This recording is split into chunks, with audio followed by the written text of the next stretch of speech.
Bom, gente, vamos dar continuidade. A gente agora está na parte final da nossa aula, que a gente vai falar sobre PEI, que é o Plano de Ensino Individualizado, falar da sua importância, de como estabelecer. Só peço que vocês não reparem, está tendo um panelaço aqui no meu condomínio, não sei por qual motivo, fechei todas as portas e janelas, mas ainda assim pode ser que vocês ouçam algum ruído, e aí já de antemão eu peço desculpas. Não sei o que está acontecendo, até porque a televisão está desligada e eu estou aqui gravando as aulas para vocês com todo carinho. Enfim, mas depois eu vou saber o que houve aí, tá?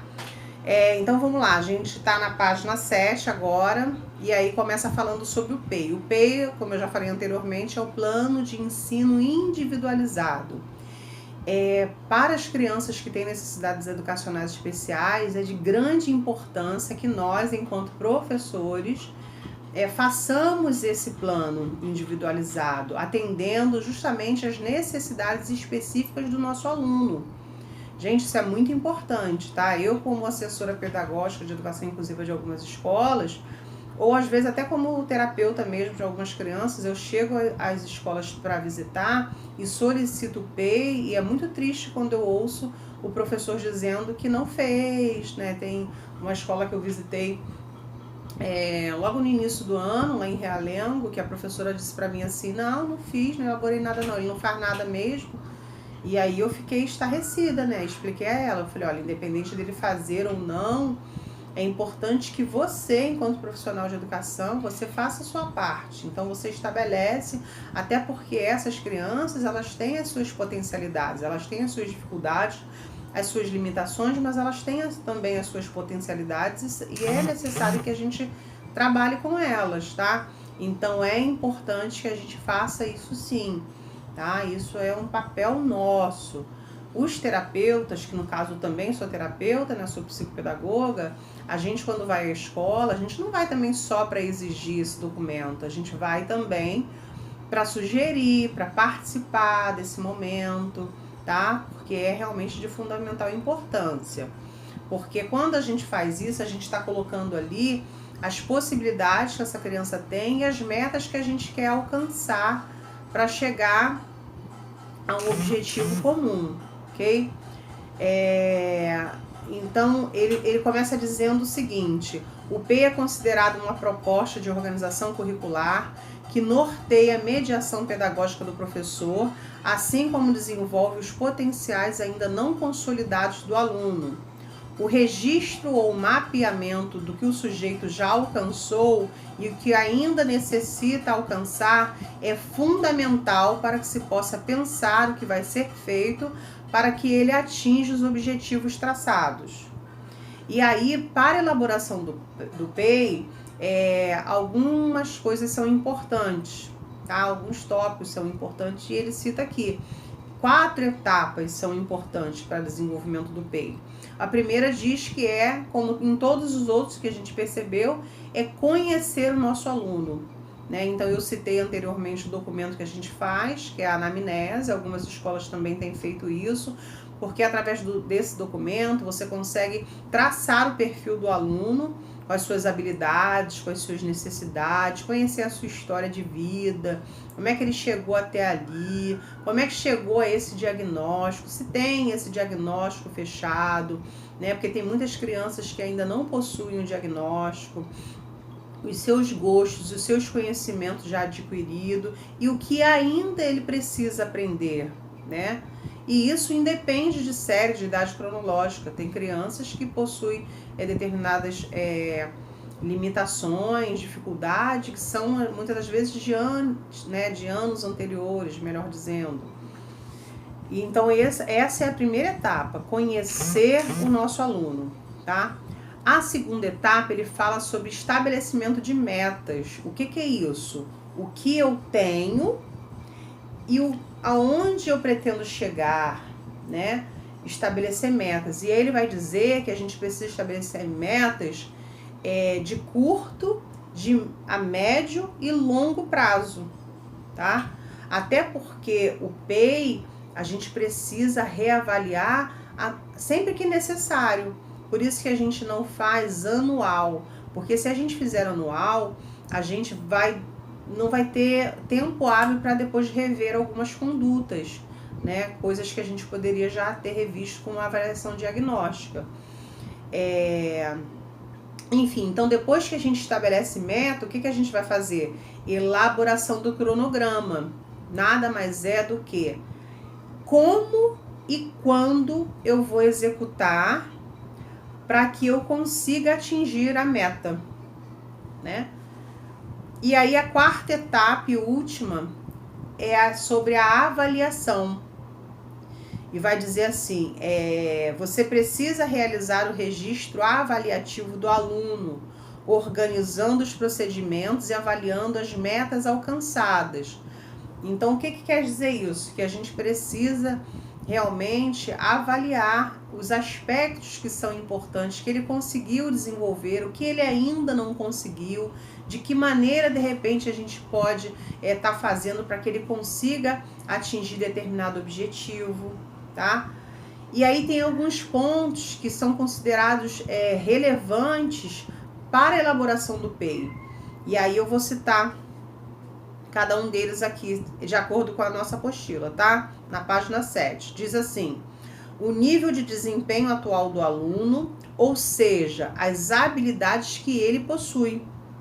Essas habilidades podem ser levantadas com preenchimento do inventário, que a gente vai ver mais lá à frente o que significa.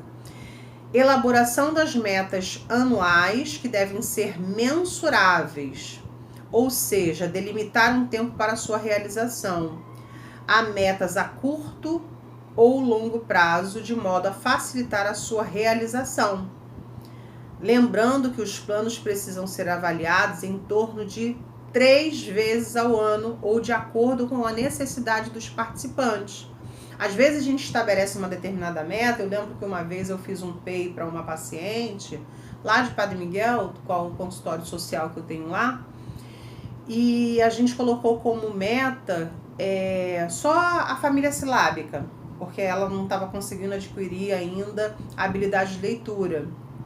E aí eu e a diretora, a equipe lá pedagógica da escola, colocamos isso como meta para ela.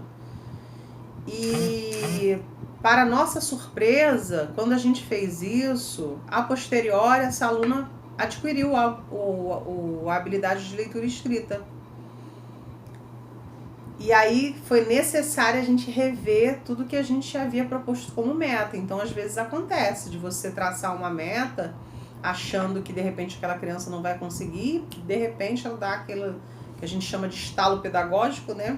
E aí ela consegue. E aí a gente precisa rever. Por isso que é importante que ao decorrer do ano, pelo menos, o mínimo ele está colocando aqui que é 3 vezes que a gente precisa rever isso. Assim como às vezes a gente estabelece que vai conseguir e infelizmente não acontece. Esse menininho mesmo que eu cito ele sempre aí nos vídeos com relação à síndrome de Down, eu tô já com ele há 1 ano e infelizmente ele ainda não conseguiu passar, ele não conseguiu ainda aprender os números de 1 a 10. Então a escola às vezes fala assim, Viana, eu preciso passar pro 20, até 20. Falei, mas não tem como a gente avançar até 20 se ele não sabe do 1 ao 10. Então é bobagem avançar, né? Se ele não consegue de 1 a 10, ele vai conseguir de 1 a 20, gente? Obviamente que não, tá? Então isso precisa estar estabelecido lá, tá? Quando ele conseguir atingir, que eu creio que isso vai acontecer, aí a gente aumenta para ele, né, o nível de dificuldade, tá bom? E aí diz assim, o modo como o aluno será avaliado, pois é necessário construir um processo avaliativo significativo de acordo com o progresso da criança. Assim, a avaliação está em consonância com os objetivos alcançados e a produção da criança durante a realização das atividades. Então, a avaliação, ela precisa ser vista de forma qualitativa e não quantitativa. Muitas das vezes a gente está preocupado com a nota. E para esses alunos, a nossa preocupação não é com nota, e sim com a qualidade, né? Com a maneira que ele está conseguindo se desenvolver ou não, para que a gente possa reavaliar, refazer o caminho, mudar os recursos, as estratégias, as adaptações, né, que precisam ser trabalhadas com ele. E aí diz assim, deve ser delimitado o período para a realização de relatórios periódicos com avanços do aluno em sala, lembrando de considerar sempre o alcance das metas propostas e seus prazos. Isso eu já falei anteriormente. Muitas das vezes a gente estabelece um prazo e às vezes a criança consegue atingir antes daquilo que a gente propôs, tá? Ou vice-versa. É importante considerar durante a elaboração do plano educacional individualizado os serviços especializados e complementares, ou seja, os profissionais que acompanham a criança fora da sala de aula também podem oferecer sugestões e ideias. Isso que a gente geralmente faz, né? E eu falei isso aí anteriormente. A gente não vai à escola só para cobrar a escola.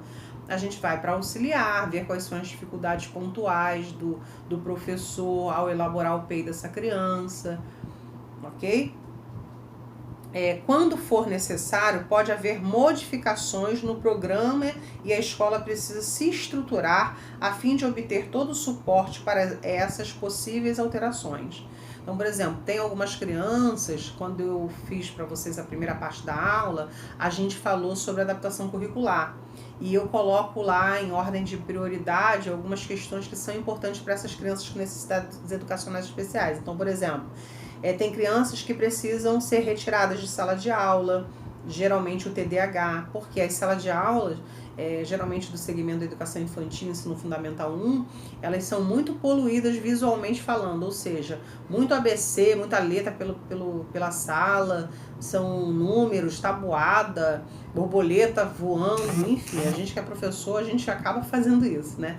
E aquilo ali pro TDAH vai fazer com que chame a atenção dele, né? Ele vai se desligar, vai se dispersar e ele não vai conseguir fazer uma boa avaliação. Por isso que a gente sugere que ele saia de sala de aula.